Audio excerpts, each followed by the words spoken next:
نحمده ونصلي على رسوله الكريم اما بعد فاعوذ باللہ من الشیطان الرجیم بسم اللہ الرحمن الرحیم۔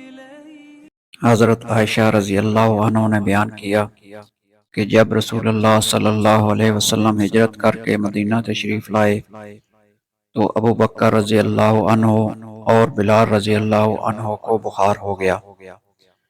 بیان کیا کہ پھر میں ان کے پاس عیادت کے لیے گئی اور پوچھا، محترم والد بزرگوار، آپ کا مزاج کیسا ہے؟ بلال رضی اللہ عنہ سے بھی پوچھا کہ کیا حال ہے؟ بیان کیا کہ جب حضرت ابو بکر صدیق رضی اللہ عنہ کو بخار ہوا تو وہ یہ شعر پڑھا کرتے تھے: ہر شخص اپنے گھر والوں میں صبح کرتا ہے اور موت اس کے تسمے سے بھی زیادہ قریب ہے۔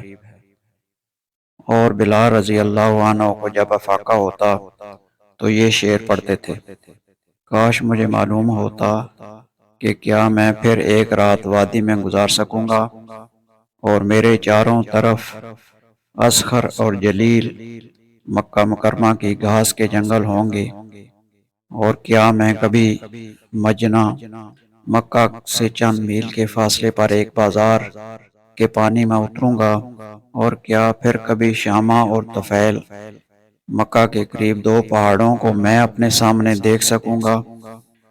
حضرت عائشہ رضی اللہ عنہا نے بیان کیا کہ پھر میں رسول اللہ صلی اللہ علیہ وسلم کی خدمت میں حاضر ہوئی اور آپ کو اس کی اطلاع دی۔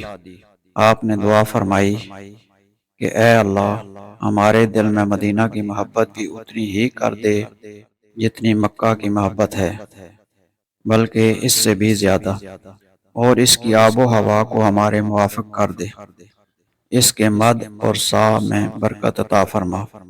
اللہ اس بخار کو کہیں اور جگہ منتقل کر دے، اسے مقام حجفہ میں بھیج دے۔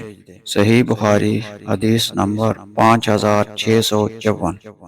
اللہ تعالی ہمیں دین کی صحیح سمجھ عطا فرمائے اور عمل کی توفیق دے، آمین۔